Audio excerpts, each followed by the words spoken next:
The training deck of the starship Concordance hummed with anticipation. Representatives from 24 species formed a loose circle around the sparring mat, their various appendages clutching drinks and datapads. What had started as a routine cultural exchange was about to become the most talked-about incident in the ship's logs. Lieutenant Marcus Rodriguez stretched casually in one corner, rolling his shoulders.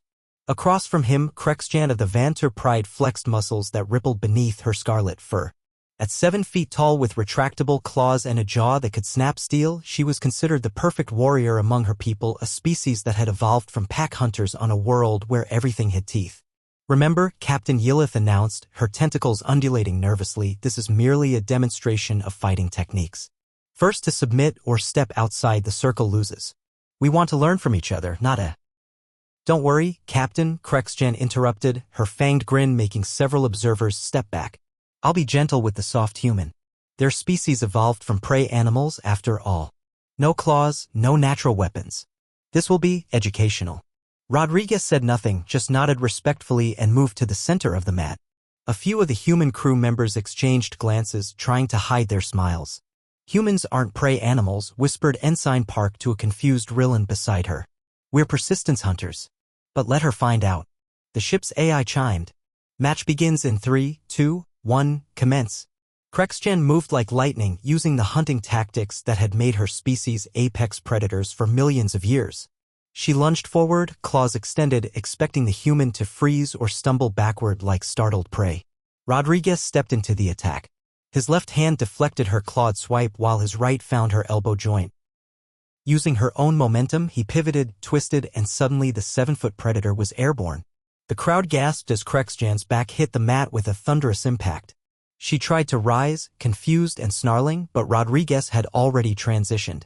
His knee pressed into her spine, one arm controlling her wrist, the other applying precise pressure to her neck. It wasn't a choke, it was something far more disturbing to the watching aliens. He was controlling her entire body through specific pressure points, using leverage and anatomy knowledge that spoke of centuries of refinement. 7 seconds, someone whispered. Crexjan thrashed, her superior strength meaning nothing against the angles Rodriguez had created. She tried to rake him with her free claw, but he shifted minutely and suddenly that arm was trapped too. Her legs kicked uselessly, unable to find purchase. 10 seconds. The human wasn't straining. His breathing remained controlled, almost meditative. He turned the galaxy's feared predator into a helpless cub using nothing but positioning and applied physics. "Yield," Rodriguez said quietly, his voice carrying no mockery, only calm certainty. Crexjan's pride warred with the reality of her position. She attempted one final surge of strength, trying to use raw power to break free. Rodriguez adjusted his grip slightly and suddenly she couldn't breathe. Not from strangulation, but from the way he'd compressed her ribcage using her own skeletal structure against her. "Yield," she gasped. 12 seconds, the ship's AI announced. Rodriguez released her immediately, stepping back and offering a hand to help her up. The training deck was tomb silent. Species that had never agreed on anything found themselves united in shock. Crexjan stared at the offered hand, then at the human who just dismantled her like a training dummy. How she managed. "You have no claws, no fangs. You're weaker, smaller." Rodriguez pulled her to her feet. "We had predators too," he said simply. "Bears, big cats, wolves. But we couldn't outfight them, so we learned to outthink them. Every human child grows up learning arts designed by our ancestors, people who had to survive without natural weapons." He gestured to his fellow crew members. Judo from Japan. Wrestling from ancient Greece. Krav Maga from Israel. Brazilian Jiu-Jitsu. Hundreds of styles, thousands of years of refinement. We turned survival into science. "But the speed," another alien called out. "How did you react so quickly?" "Pattern recognition," Rodriguez explained. "Predators are predictable, they rely on instinct, on what's always worked. Humans survived by learning those patterns. Crexjan attacked like a hunter, so I responded like a human. I used her strength against her."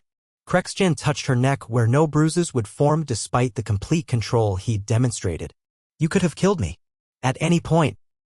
"Could have," Rodriguez agreed. "Didn't. That's what makes us human. We learned to be deadly so we could choose not to be." The Vanter warrior stood straighter, processing this revelation. Around the training deck, predator and prey species alike reconsidered everything they thought they knew about the soft, clawless humans. "Would you?" Crexjan paused. pride warring with curiosity. "Would you teach me?" Rodriguez smiled, carefully keeping his lips closed to avoid showing teeth. "Tomorrow, same time, we'll start with breakfalls. Trust me, you're going to need them." As the crowd dispersed, whispers followed in a dozen languages. The humans hadn't just demonstrated a fighting technique. They'd revealed something far more unsettling. Earth's children had transformed weakness into wisdom, vulnerability into victory. And they'd been doing it for so long, it only took 12 seconds to prove it.